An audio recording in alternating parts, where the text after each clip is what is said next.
Is anything real? Like, actually think about it.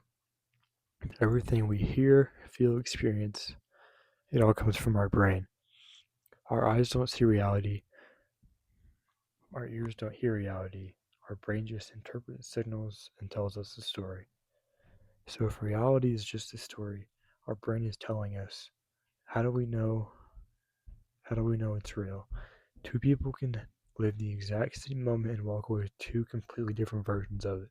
Same words, same place, same time, but different realities. So, which one is true? Can they both be true? We trust our senses like they're facts, but they're not. They're filters. Colors aren't real. They've they're just how our brain reacts to light. Sound isn't real. It's just vibrations. Pain, happiness, fear, those are chemicals. So where does that leave us? Because if everything is happening inside of our head, then what's real and what's just perception? And honestly, that messes with me because it makes me wonder, are we actually connecting with people? We're just connecting with our idea of them. Do people see me for who I am or just the version of me their brain created? And if that's the case, how many times have I been misunderstood without even knowing it? We argue about truth like it's concrete, but truth changes depending on who's looking at it. Reality is shaped by your past, your trauma, your environment, your expectations. That means no one is living in the exact same world, even though we're standing right next to each other.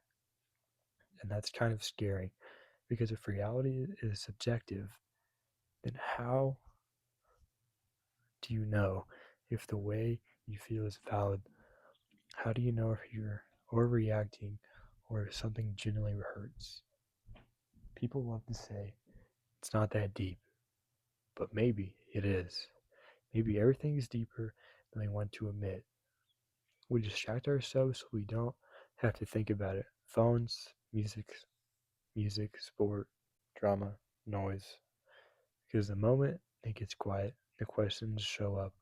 Who am I really? Am I being, am I becoming who I'm supposed to be, or just who I'm expected to be? If nothing is permanent, then what actually matters?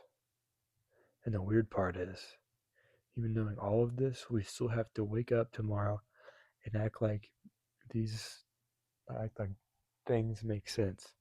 Go to school, talk to people, make plans, chase goals. Even if we don't fully understand the world, we still have to live in it. Maybe that's what being a human is. Not having answers, but choosing meaning anyway. Maybe reality isn't about what's subjectively real. Maybe it's about what really feels real to you.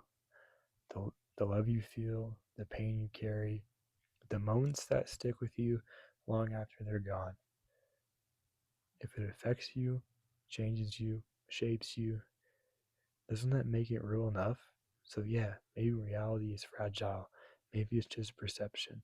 But if we're all stuck inside our own heads trying to understand a world we don't design, then maybe the most real thing we have is the fact that we're trying to understand, trying to connect, trying to matter. And maybe that's enough.